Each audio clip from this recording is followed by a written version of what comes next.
할렐루야. 오늘 세상을 이겼노라라고 하는 제목으로 함께 말씀을 나누고자 합니다. 인간을 일컬어서 만물의 영장이라고 합니다. 그렇습니다. 하나님께서 인간을 창조하실 때에 이 세상 만물을 주관하고 다스리라고 그런 존재로 하나님께서 창조하신 것이었다라고 얘기합니다. 그러나 인간이 얼마나 연약하고 또 어리석은 존재라고 하는 그런 증거를 우리의 삶 가운데서 본다면 한 걸음 앞을 내다보지 못하는 그러한 부분 때문에 인간은 참으로 연약하고 어리석은 존재다라고 하는 것을 또한 부인할 수가 없습니다. 예수님과 제자들의 대화를 보면서 인간의 이 연약함과 어리석음을 우리가 보게 되죠. 조금 있으면 몇 날 지나면 일어날 그러한 일들, 또 그러한 일들을 가운데서 주님이 어떤 존재로 어떤 모습으로 드러나게 될 것을 이미 보여주고 말씀해 주었음에도 불구하고 한 걸음 앞을 내다보지 못함으로 인해서 제자들은 여전히 깨닫지 못하는 그런 상태에 있었음을 우리가 계속해서 요한복음을 통해서 살펴보게 됩니다.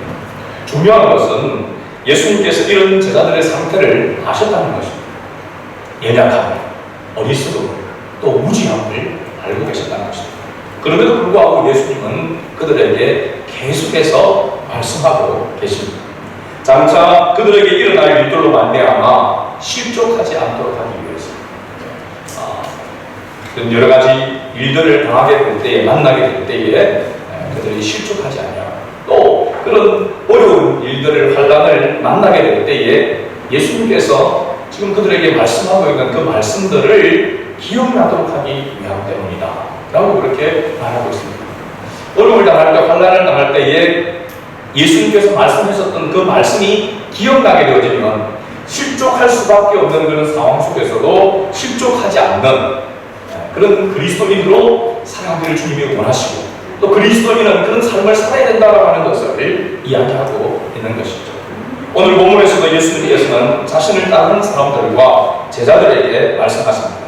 25절 말씀을 다시 한번 읽어보겠습니다. 이것을 비유로 너희에게 이르거니와 때가 이르면 다시는 비유로 너희에게 이르지 않고 아버지에 대한 것을 밝히 이르리라. 여기 보면 이것을 비유로 너희에게 일렀다라고 이렇게 말씀하고 있습니다. 그러면 어떤 비유를 주님께서 말씀하셨는가? 우리가 한참 앞을 통해서 여러 가지가 있겠지만 바로 앞단락에서 보게 되어지면 16절에서 바로 21절에 있는 말씀이라고 할 수 있고, 대표적으로 보면 바로 16절과 21절 말씀이 예수님께서 비유로 말씀하신 것이다 라고 하는 것을 알 수 있습니다. 16절을 보면 조금 있으면 너희가 나를 보지 못하겠고 또 조금 있으면 나를 보리라 하시니, 그리고 21절 같이 읽어봅니다. 여자가 해산하게 되면 그때가 이르렀으므로 근심한 아기를 낳으면 세상에 사랑하는 기쁨으로 말미암아 그 고통을 다시 기억하지 아니하느니라. 아멘.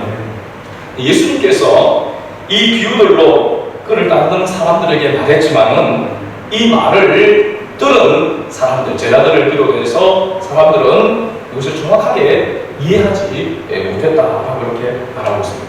여러분, 비유라고 할 때에 예수님께서 비유를 들어서 설명한 부분들이 많이 있습니다. 천국에 관하여 비유를 들어 이야기하자면 겨자씨 비유도 있고 누룩 비유도 있고 그물 비유도 있고 여러 가지 많은 그런 비유가 있습니다.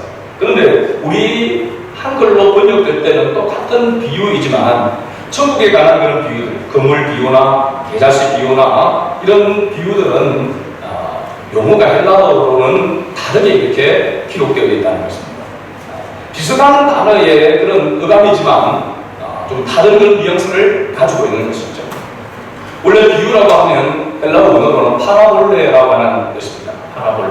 이 말은 뭐냐면 짝을 이루는 그런 모형, 그리고 상징, 심볼이라고 이렇게 이야기할 수 있죠. 그런 의미가 있습니다. 그러니까 예수님께서 원래 말씀하고자 하는 것을 그 말씀과 동일한 의미로 이해할 수 있도록 하기 위해서 파라볼레, 비유를 들어서 설명했다라고 하는 것입니다. 그런데 오늘 본문에 나오는 이 비유는 바로 천국에 관한 이 비유에 사용했던 그 말과는 다른 단어가 사용되어 있습니다. 비슷한 단어이지만 파로이미아라고 하는 단어입니다. 하루입이야. 이 단어는 뭐냐면 숨겨진 말이라고 하는 것입니다. 숨겨진 말, 감추어진 말이라고 하는 것이죠. 우리 조금 더 의역을 하자면 모호한 말, 애매한 말이라고 이렇게 말할 수 있습니다. 예수님께서 제자들에게 또 그를 따르는 사람들에게 말씀하신 것, 앞에서 말씀하셨던 것, 그러니까 조금 있으면 나를 보지 못하겠고 또 조금 있으면 나를 보리라. 그리고 여자의 해산한 그 비유를 들어서 설명하는데, 이 말씀이, 예수님의 말씀이 모호했다, 애매했다라고 하는 것이 아니고, 예수님께서 그 말씀을 비유로 이야기했지만 그것을 듣는 사람, 받아들이는 사람들이 모호하게, 애매하게 받아들였다라고 이렇게 이야기하고 있는 거죠. 그래서 이 말로 똑같이 비유라고 이렇게 번역이 되어 있지만 실제로 보면은 모호하고 애매한 그런 바로 말로 들었다라고 이렇게 이야기할 수 있는 것이죠. 때가 되면, 그런데 다시는 이 비유로 애매하고 모호하게 받아들이지 않고 아버지에 대하여서 밝히 이르리라. 밝히 이른다라고 하는 말은 정확하게 그렇게 알 수 있도록 그렇게 할 것이다 말하고 있습니다. 조건이 뭐냐면 때가 되면 다시는 비유로 너희에게 이르지 않고 애매모호한 그런 모습이 아니라 아버지에 대한 것을 밝히 이르라, 정확하게 일러주겠다, 가르쳐주겠다, 알려주겠다라고 이렇게 말씀하고 있는 것입니다. 자, 때가 되면, 그 때가 어느 때일까요? 때가 되면 조금 있으면 예수님께서 예루살렘에 입성하게 되어지고 또 끝날이 지나게 되어지면 십자가를 지게 될 것입니다. 십자가에 죽으십니다.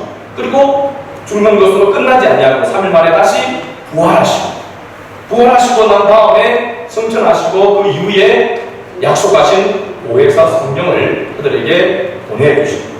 그 보혜사 성령님이 오시면, 때가 되면이라고 하는 것은 바로 약속하신 보혜사 성령님이 오시면 그들이 밝히 알게 될 것이다 라고 이렇게 말씀하고 있습니다. 우리가 앞에서도 살펴보았지만 13절 말씀, 요한복음 16장 13절 말씀을 보게 되어지면 이렇게 기록하고 있죠. 그러나 진리의 성령이 오시면 그가 너희를 모든 진리 가운데로 인도하시리니 그가 스스로 말하지 않고 오직 들은 것을 말하며 장래 일을 너희에게 알리시리라. 13절, 14절, 15절, 3절 가운데 끝부분에 계속해서 알리시겠다, 드러내시겠다, 나타내시겠다 라고 이렇게 말씀하고 있습니다. 어떻게? 밝히, 정확하게. 누가 그렇게 하시겠다는 겁니다. 진리의 성령이 오시면 확실하게 깨닫도록 하신다는 것입니다. 그렇죠. 우리가 성령의 은혜를 입어서 성령의 역사로 말미암아 복음을 듣게 되어졌을 때에 그 복음에 대해서 애매모호하게 받아들이는 것이 아니라 복음에 대해서 받아들일 때 확실하게 받아들이게 됩니다. 받아들이지 않거나 받아들이거나 분명하게 이렇게 역사하신다는 사실이죠. 그래서 믿는다라고 할 때에 그 믿는다라고 하는 것은 복음에 대하여서, 예수 그리스도에 대해서 확실하게 안다라고 하는 것입니다. 깨달아야, 알아야만 어떻게 됩니까? 믿어지게 되는 것이죠. 그래서 성령의 역사하심으로 말미암아 우리가 믿음을 가지게 되는 것이고, 성령의 역사하심으로 말미암아 우리가 구원에 이르게 된다라고 하는 것을 말해주고 있습니다. 자, 그 다음에 26절에 보면 조금 있으면이라고 하는, 우리가 지난주에 두 번째 의미의 그 말씀을 다시 하고 있습니다. 26절을 다시 읽어볼까요? 그 날에 너희가 내 이름으로 구할 것이요 내가 너희를 위하여 아버지께 구하겠다 하는 말이 아니니. 지난주에 조금 있으면 되어질 일로 인하여서 예수 그리스도를 믿는 사람들은 주님과 하나님과 새로운 관계가 형성되어진다. 기억나십니까? 새로운 관계가 설정되어진다라고 했습니다. 그 이전까지는 사실은 예수님 앞에 제자들이 예수님께 뭐 필요한 예수님께 바로 이야기를 하고 이렇게 했습니다. 그러나 이제는 예수님이 떠나가게 되시고 성령이 오시게 되어지면 우리가 하나님께 예수님의 이름으로 직접 나아갈 수 있는 길이 열려진다라고 했습니다. 하나님과의 관계가 예수 그리스도로 말미암아 새롭게 설정이 되어진다고 하는 것을 말해주고 있는 것이죠. 이것을 우리가 특별한 관계라, 또 하나님께서 하나님의 자녀 우리에게 주시는 특별한 권세라라고 이렇게 말했습니다. 특권이라고 이렇게 이야기했습니다. 하나님께서 예수 그리스도 이름으로 우리에게 직접 하나님께 나아갈 수 있는 그 특권을 주시는 가장 중요한 것이 뭐라고 했습니까? 하나님의 자녀로서 우리가 하나님 아버지께로 예수님의 이름으로 직접 나아갈 수 있는 이 특권, 뭐였죠? 기도하고 있습니다. 그래서 기도하고 하는, 우리가 하나님께 기도한다라고 하는 것은 그건 아무나 할 수 있는 것이 아닙니다. 여러분, 예수가 그리스도이심을 믿지 않는 사람, 예수가 그리스도이심을 영접하고 믿지 않는 사람은 하나님 아버지께 직접 기도할 수 없다. 기도한다 하더라도 그 기도가 상달될 수가 없는 것이죠. 예수 믿지 않는 사람이 하나님께 기도한다. 하나님께서 듣지 않으신다는 사실입니다. 그러나 하나님의 자녀인 우리에게는 하나님 앞에 주님의 이름으로, 예수님의 이름으로 기도할 수 있는 특권을 주셨다는 사실입니다. 그 기도의 특권으로 우리가 하나님 앞에 뭐하러 이 기도의 특권을 주셨다고 했습니까? 무엇을 구하라고? 성령을 구하라고. 우리는 기도하면은 내가 원하는 소원을 이루는 그 목적을 가지고 우리가 기도하고 소원 성취를 위한 기도를 도구로 생각하지만 진짜의 기도의 이 특권을 하나님께서 우리에게 주신 것은 우리의 소원 성취에 있는 것이 아니라 주님의 뜻을 이루는 바로 도구라고 하는 사실입니다. 주님의 뜻이 이루어지는 것. 그 주님의 뜻을 이루는 것은 우리의 힘으로, 우리의 능력으로는 불가능하겠죠. 그래서 보혜사 성령님을 보내신 것입니다. 성령님을 통해서 우리가 주님의 뜻을 깨닫게 되어지고 그 뜻대로 순종함으로 말미암아 주님의 뜻을 이룰 수가 있는 것이죠. 그래서 우리가 하나님 앞에 기도한다라고 할 때 그 기도에 있어서 가장 중요하고 우선적인 것은 성령을 구하는 것입니다. 보혜사 성령님, 나에게 주님의 말씀을 들을 수 있는 길을 열어주시고 그 말씀을 듣고 깨달을 수 있도록 도와주시고 그 말씀대로 순종할 수 있는 은혜를 주옵소서. 이 기도가 가장 먼저 들어져야 한다는 사실입니다.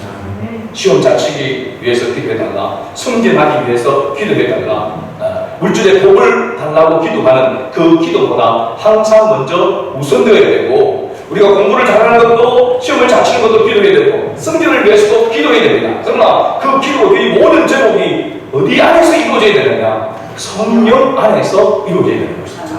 성령으로 기도하라고 했습니다. 성령으로 기도하라. 이 말은 뭐냐면 주님의 약속을 따라 기도하라고 하는 것이고, 주님의 뜻을 이루며 필요한 기도를 구하라고 이야기하고 있는 것이죠. 그렇죠? 나의 필요를 위해서, 나의 만족을 위해서 구하는 기도가 되어서는 안 된다라고 하는 것을 말하고 있는 것입니다.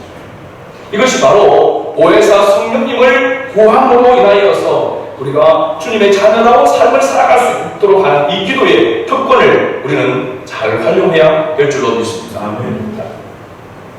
자, 왜 이 성령을 구하는 이 기도가 중요한가? 우리가 13절에서 보면 우리를 진리 가운데로 인도하시고 또 주님에 대하여 모든 것을 알려주시기 때문에 성령을 구해야 된다라고 얘기했습니다. 예수님께서 자신을 믿는 제자들과 자신을 따르는 사람들에게, 그리고 오늘 우리 그리스도인들에게 이러한 특권을 주신 이유, 왜 이런 특권을 우리에게 주셨는가 라고 하는 것이, 그 이유가 27절에 기록되어 있습니다. 27절을 같이 읽어봅니다. 이는 너희가 나를 사랑하고 또 내가 하나님께로부터 온 줄 믿었으므로 아버지께서 친히 너희를 사랑하십니다. 아멘. 자, 이는이라고 하는 것은 이와 같은 이유는 이라고 하는 그런 의미입니다. 너희가 나를 사랑하고 또 내가 하나님께로부터 온 줄 믿었으므로, 이 내가는 누구를 말합니까? 예수님을 이야기하고 있습니다. 그죠? 아버지께서 친히 너희를 사랑하십니다. 우리가 하나님 앞에 예수님의 이름으로 기도하며 성령을 구할 수 있는 이 특권을 우리에게 주신 그 이유는 하나님 아버지께서 우리를 뭐하십니까? 사랑하시기 때문입니다. 사랑하시는 자에게, 사랑하는 자에게 하나님께서 조건 없이 이러한 것을 선물로 주셨다는 것입니다. 그런데 앞에서 보게 되면 예수님은 이렇게 말씀하고 있습니다. 너희가, 이 너희는 당시 예수님을 따르는 자들, 믿는 자들, 그리고 제자들을 이야기하고 있습니다. 나를 사랑하고, 누굴 사랑하는 겁니까? 예수님을 사랑하고. 자, 이게 이해가 됩니까, 여러분? 지금 예수님의 제자들이, 또 예수님을 따르는 사람들이 예수님을 지금 정말로 사랑하고 있나요?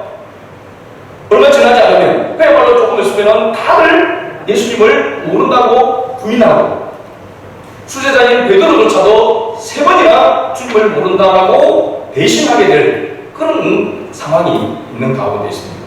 그런데도 불구하고 예수님은 너희가 나를 사랑하고 라고 말하고 있습니다. 또 두 번째는 내가 하나님께로부터 온 줄 믿었으므로 제자들이 예수님께서 그토록 내가 하나님의 아들이 바로 세상 죄를 짊어지고 가는 하나님의 어린 양, 바로 구세주 메시아이심을 기적을 통해서 나타내 주었음에도 불구하고 그들은 아직까지도 예수님을 통하여서 뭔가 한 자리를 얻으려고 하는 그런 모습, 그런 욕심, 자기 욕심 때문에 주님을 따르고 있는 그런 모습들이 있습니까? 없습니까? 있죠. 그것이 만족되지 않으니까 주님을 떠나게 되는 그런, 물론 잠시 동안이지만 주님을 떠나게 되는 그런 모습들 가운데 있습니다. 그런데 예수님은 너희가 나를 사랑하고 또 내가 아버지께로부터 온 줄 믿었으므로 라고 말하고 있습니다. 그럼 이것이 바로 복음입니다. 그것이 하나님의 은혜인 것이죠. 그러니까 우리가 하나님을 사랑하고 하나님을 믿는 그 믿음을 가지려고 하면은 뭐가 따라야 됩니까? 희생이 따라야 되는 것이죠. 사랑은 희생이라고 이렇게 말할 수 있습니다. 그죠? 예수님께서 우리를 사랑함으로 말미암아 친히 희생의 제물이 되셨습니다. 믿습니까, 여러분? 그러면 그 사랑에 우리가 힘입어서 주님을 위해서 우리도 희생하는 우리의 삶을 전적으로 드리는 그런 삶이 있느냐? 주님이 보실 때에 정말 만족할 만한 그런 사랑을 우리가 하고 있는가? 자신 있는 분 있습니까? 이 자리에 저도 마찬가지고 정말 조그만 것 그걸 때로는 희생하고 그러면 하나님께서 뭔가를 더 큰 걸 주지 않을까? 그렇죠? 그런 마음으로 하나님을 섬길 때가 얼마나 많습니까? 지극히 작은 것, 그렇죠? 하나님께서 우리에게 주신 사랑에 비하면 정말 보잘것없는 지극히 작은 사랑을 하나님 앞에 들고 있는 그런 모습. 그 당시 제자들로 보게 되어지면 주님을 사랑한다 라고 하는 모습, 물론 주님이 부르실 때 제자들은 그물과 배를 부려두고 주님을 따르는 그런 모습을 보였습니다.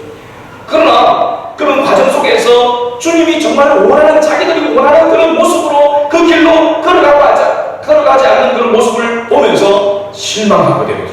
그래서 결국은 주님이 고난을 당할 때, 십자가를 질 때에 그 자리를 떠나게 되어지는 그런 모습을 보지 않습니다. 정말로 하나님께로부터 오신 메시아라고 하는 것을 확실하게 믿고 있느냐? 참으로 미미한 그런 믿음을 가지고 있었다라고 볼 수 있습니다. 그러나 그럼에도 불구하고 하나님은 그것을 사랑으로, 그것을 믿음으로 보신다는 사실입니다. 할렐루야. 여러분, 이 모습은 우리가 자녀들을 통하여서 얼마든지 확인할 수 있는 그런 모습입니다. 여러분, 우리 자녀들이 정말 애를 먹이고 100가지 중에 99가지를 애를 먹이고 그럼에도 불구하고 한 가지 잘하는 모습이 있을 때 어떻습니까? 99가지의 그 잘못은 잊어버리고 또 한 가지 잘한 거 가지고 아이고 오늘 우리 아들이 이런 말을 하고 이런 행동을 했다고 막 자랑하고 칭찬하지 않습니까? 그렇죠? 다른 모든 것들 사람들이 볼 때는 아이고 이 100가지 중에서 99가지 늘 잘못하고 꼴통이고 진짜 문제투성인데 그 하나 조그만 거 잘했다고 칭찬하는 거 봐라. 우리는 그렇게 말할 수 있죠. 그러나 부모님 입장에서는 모든 부분에 부족하다 할지라도 한 가지 좀 잘하는 것만 있어도 칭찬하고 그죠? 자랑하는 것이 부모의 마음인 것입니다. 아버지 하나님의 마음이 이와 동일하다고 하는 것을 지금 이야기하고 있습니다. 하나님의 사랑이 우리 인간보다 사람보다 훨씬 더 위대한 사랑인 줄로 믿습니다. 그러기에 우리가 조그만하게 보여지는 그런 정성, 그런 사랑도 하나님은 크게 보신다는 사실입니다. 우리의 개자식만한 그 믿음도 크게 보셔서 하나님 우리를 구원하신다고 하는 것이죠. 그런 하나님의 은혜와 긍휼과 사랑이 여기에 있기 때문에 지금 예수님께서 그렇게 말하고 있습니다. 너희들에게 보혜사 성령님을 구하고 그 성령님을 의지하면서 살아갈 수 있는 그런 특권을 주신 것은 바로 이 때문이다 라고 그렇게 말하고 있는 것이죠. 자, 그렇다면 무슨 일로 하나님 아버지께서 친히 너희를 믿는다, 사랑하신다라고 그렇게 말하고 있는가? 우리가 생각할 때는 쉽게 이해되지 않는 그런 부분이지만 주님은 우리의 모든 것을 보시고 기억하시고 그래서 부족한 부분이 있지만 그런 부분이 있음에도 불구하고 하나님은 그 사랑을 인정하시고 그 믿음을 인정하신다는 것입니다. 여러분 시편 81편 15절 말씀에 제가 어저께 이 설교를 마무리하면서 이 말씀이 기억이 났는데 언뜻 정확하게 이 성경 구절이 기억이 안 나서 성경 검색에 여러 번 검색을 했는데도 나오지 않아요. 그래서 옛날 성경에는 제가 기억에 나기는 여호와를 하나다라고 하는 하나는 자에게 그게 기억이 나서 하나는 앞에서 하나는 죄하고 다 이렇게 옛 성경 번역까지 다 쳐서 검색을 해보면 안 나오는 거예요.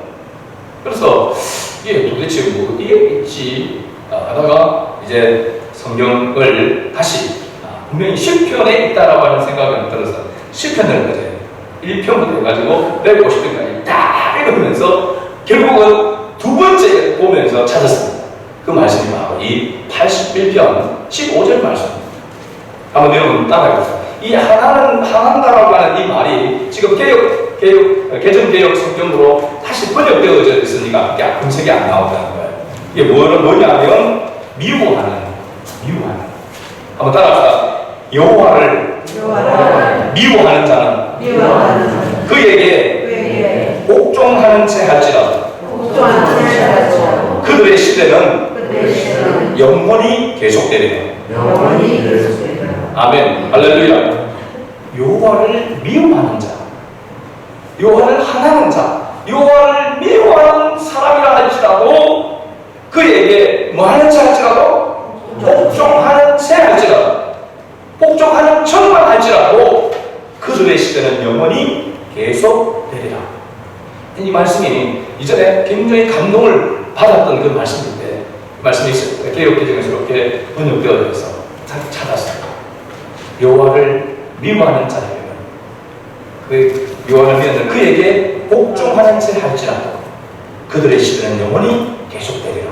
아멘. 여러분 아멘입니까? 아멘. 우리가 하나님을 사랑한다 하면서도 하나님을 미워하는 것 같이 하나님과 원수와 같이 그런 모습으로 우리가 살 때가 얼마나 많습니다.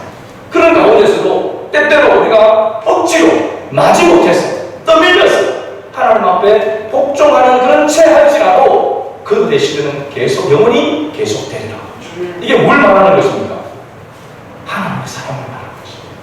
하나님의 사랑이 무한함을 위대함을 이야기하고 있는 것이죠. 그러기에 하나님이 우리를 택해 주셨고 그러기에 우리가 택함을 받은 하나님의 자녀임에도 불구하고 연약하고 부족하고 어리석은 그런 모습들이 있지만 때때로 주님을 떠나는 그런 모습들이 있지만 그럼에도 불구하고 하나님은 우리를 사랑하신다는 사실.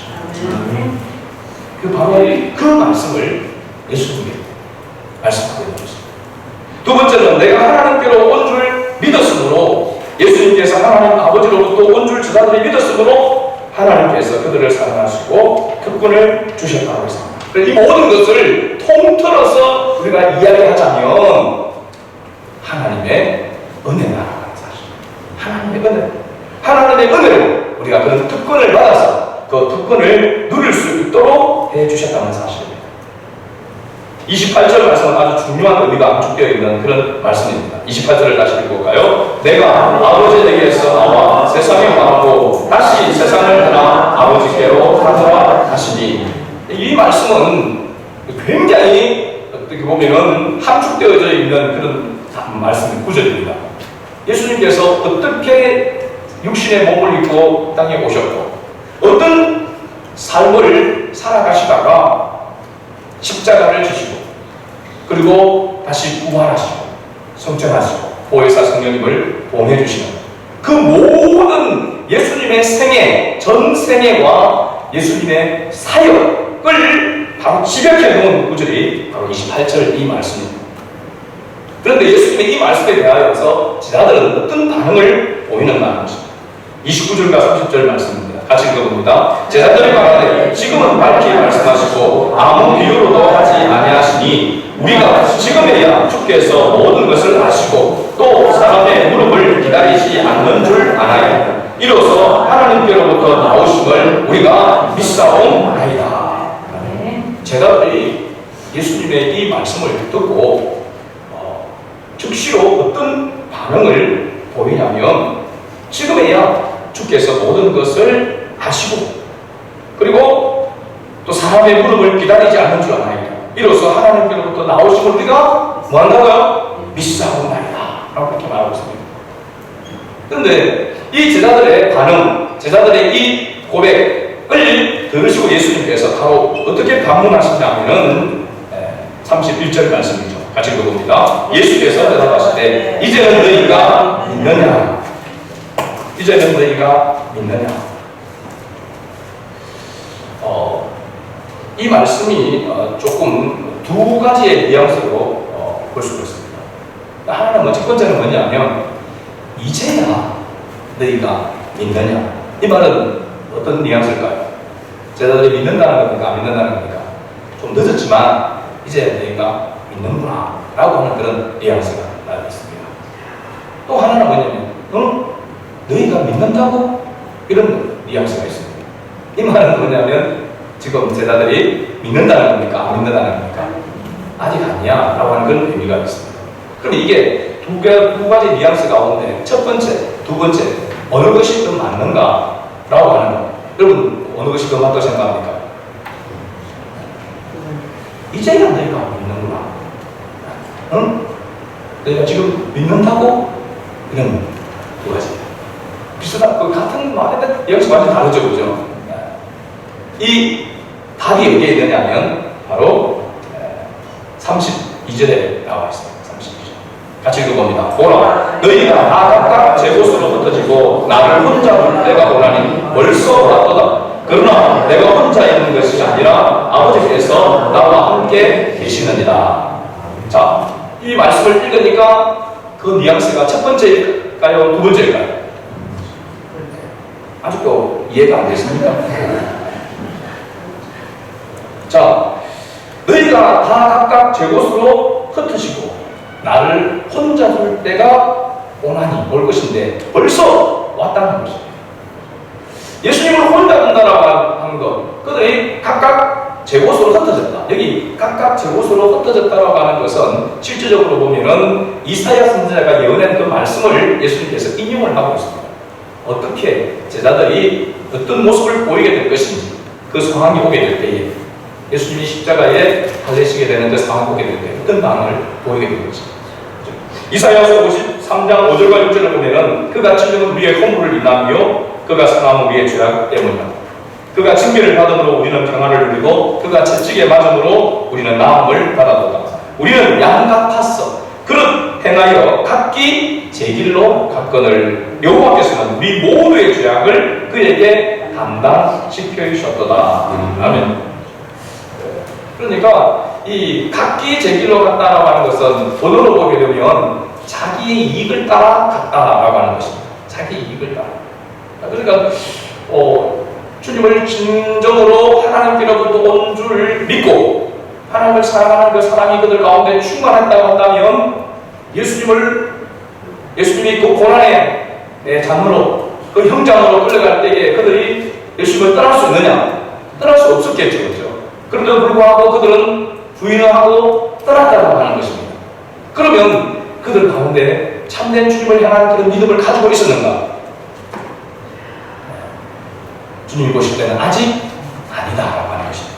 너희가 지금 이 말한 주님이 말하는 이것을 온전히 깨달을 수도 알 수도 있다가 없다. 누가 오시기까지는? 성령이 오시기까지는. 보혜사 성령님이 오시기까지는 확실히 깨달을 수 없고 알 수도 없고 그래서 확실한 그런 믿음을 가질 수도 없다는 것입니다. 그런데도 불구하고 제자들은 예수님께서 너희가 나를 사랑하고 너희가 하나님께로 온 줄 믿었으므로라고 그래서 너희에게 이런 특권을 준다라고 이야기할 때에 이 제자들은 그야말로 설레발을 치는 것이죠. 그죠? 설레발을 치고 있는 것입니다. 아직도 실제적으로는 미미하게 알고 있고 미미한 그런 믿음을 가지고 있음에도 불구하고 이제는 막 다 아는 것처럼 다 믿는 것처럼 그렇게 이야기하고 있는 거죠. 사실 이런 부분들이 우리가 신앙생활하는 가운데에서 우리가 늘 조심해야 될 그런 부분입니다. 내가 좀 알면 다 아는 것처럼 그렇게 이야기하죠. 내가 믿는 믿음에는 뭐 진짜 믿음이 대단한 것처럼 그렇게 느끼잖아요. 겸손한 그런 믿음이 부족한 줄을 항상 우리가 기억해야 될 줄을 믿습니다. 그죠? 그래서 사람들에 대해서도 사실은 우리가 아는 게 부분적으로 아는 거잖아요. 어떤 사람을 이야기할 때 뭐 누구 조금 부족한 것도 있으면 그 사람이 그 전체의 사람인 것처럼 모습인 것처럼 그렇게 매도하고 정죄할 때가 우리가 많습니다.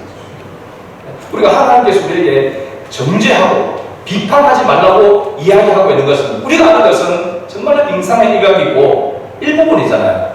하나님만이 심판자가 되시고 하나님만이 판단자가 되신다라고 하는 것은 하나님은 시작과 마지막을 아시는 분이기 때문에 모든 것을 아시는 분이기 때문에 하나님만이 재판장이 되실 수 있다는 것이고 인간은 참 비판자나 정죄하는 자가 되지 못하고 사람은 사랑의 대상이 될 수밖에 없다라고 하는 것을 우리가 기억해야 된다는 것이죠.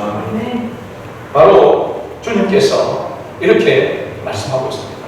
너희가 이제야 너희가 나를 믿느냐 라고 하는 것은 아직도 부족한데 너희가 조금 있으면 일어날 그런 일들에 대해서 너희가 알지 못하는데 성령이 오셔야 너희에게 정말 참된 것을 깨닫게 해주시고 확신을 가질 수 있는 그런 믿음. 그래서 성령이 오셨을 때에 강림하시고 제자들이 성령 충만함을 받게 됐을 때에 제자들을 비롯해서 마가 다락방에 모였던 120여 개의 성도들이 완전히 새롭게 변화되는 것을 우리가 볼 수 있지 않습니까? 그 변화된 삶의 모습이 사도행전에 기록되어 있지 않습니까? 그렇죠? 성령이 오시니까 그렇게 애매모호한 그런 신앙의 모습을 가지고 있는 그 사람들이 완전히 자기의 생명을, 자기의 인생을 완전히 주님께 올인하는 그런 모습으로 바꿔지게 되는 것이죠. 예수님이 참된 메시아이심을, 그분이 하나님이심을 확신하게 되지는, 그래서 자기의 생명도 내어 던지는 그런 모습을 가지고 있는 것이죠. 여러분에게 이런 모습이 있습니까? 하나님 앞에 온전히 올인하는, 하나님 앞에 모든 것을 바칠 수 있는 그런 신앙, 그런 모습이 있느냐는 것입니다. 그게 부족하다면 우리가 뭘 해야 됩니까? 뭘 보여야 되는 겁니까? 그래서 성령님을 날마다 항상 무시로 구해야 하는 것입니다. 성령님의 도우심이 필요합니다. 성령님 나에게 확신을 가질 수 있도록, 확실하게 깨닫고 살아갈 수 있도록, 그래서 전적으로 주님을 위해서 살아갈 수 있는 은혜를 주옵소서. 이런 기도가 이게 항상 있어야 한다는 사실입니다. 주님은 우리가 이런 연약함을, 어리석음을 가지고 있는 것을 아십니다. 그래서 하나님 아버지의 성령을 통하여서 하나님 아버지의 도우심과 능력을 힘입어야 된다고 하는 것을 강조한 동시에 바로 오늘을 살아가고 있는 우리에게도 마찬가지라고 이렇게 말하고 있는 것이죠. 그러면서 마지막 33절에 이렇게 말씀하고 있습니다. 이 33절은 이 16장 전체의 이런 주님의 말씀의 어떤 결론 부분이라고 말할 수 있습니다. 이 말씀을 하시기 위해서 어떻게 보면 지금까지 주님께서 교훈하셨다라고 이렇게 볼 수 있습니다. 33절을 같이 읽어봅니다. 이것을 너희에게 이르는 것은 너희로 내 안에서 평안을 누리게 하려 하며 세상에서는 너희가 환난을 당하나 담대하라. 내가 세상을 이겼노라. 아멘. 예수님께서 거듭 자신을 따르는 사람들과 제자들에게 말씀하시는 바로 궁극적인 그 목적이 바로 너희가 세상에서 어떤 존재이며 너희가 세상에서 어떤 모습으로 살아가야 되는지에 대해서 답을 주시기 위한 것입니다. 그 답이 바로 이 33절의 말씀입니다. 이 말씀을 보면 이것을 너희에게 이르는 것은, 지금 이런 말씀을 너희에게 하는 그 목적은 첫째가 내가 아버지 하나님과 함께함으로 평안을 얻는 것처럼 너희도 내 안에서 이 참된 평안을 얻기를 원한다라고 하는 것입니다. 예수 그리스도 안에 또 성령의 충만함 안에 있을 때만 우리가 참된 뭘 얻을 수 있다면 평안을 얻을 수 있다. 좀 더 뒤에 가서 보게 되어지면 두 번째가 너희가 세상에서 환난을 당하게 될 것이지만, 여러분 예수 믿으면 우리는 항상 아무 일도 일어나지 않고 예수 믿으면 모든 것이 평탄하고 모든 것들이 다 좋아지는 그런 것으로 생각합니다. 그러나 성경은 그렇다고 이야기하고 있어요. 그건 우리 바램입니다. 그러나 성경은 예수 믿는 우리는 이 세상 속에서 많은 환난을 겪을 것이라고 분명히 말하고 있습니다. 어쩌면 예수 믿지 않는 사람들보다도 훨씬 더 많은 환난을, 어려움을, 고난을 겪어야 된다고 이렇게 말하고 있습니다. 세상 사람들은 예수 믿는 것 때문에 핍박받고 조롱받고 그것 때문에 불이익을 당하는 것은 없잖아요. 근데 예수 믿는 사람들은 동일하게 이 세상에서 여러분 직장생활 하면서 동일한 일을 하고 동일하게 그렇게 고난을 힘든 삶을 살아감에도 불구하고 더 덧붙여서 내가 그리스도인이라고 할 때 그 그리스도인이라는 것 때문에 하나 더 짐을 지고 살아야 되는 존재가 바로 그리스도인입니다. 환난을 당한다. 하나님 예수 믿고 아무 일도 일어나지 않게 하시고 아무 어려움도 없게 해주세요. 여러분 이건 올바른 기도가 아니에요. 어떤 어려움이 닥쳐요. 어떤 환난이 닥쳐요. 그 모든 것들을 극복해 나가고 이기며 승리할 수 있는 힘과 은혜와 능력을 주옵소서. 이것이 그리스도인의 기도가 되어야 됩니다. 근데 우리는 많은 기도의 부분을 보면은 우한 질고도 없고 모든 어려움이 없이 평탄하게 해 주옵소서. 여러분 세상 사람들이 구하는 그런 기도입니다. 우리의 기도는 그런 기도가 되어서는 안 돼요. 우리에게 반드시 어려움이 닥쳐올 것입니다.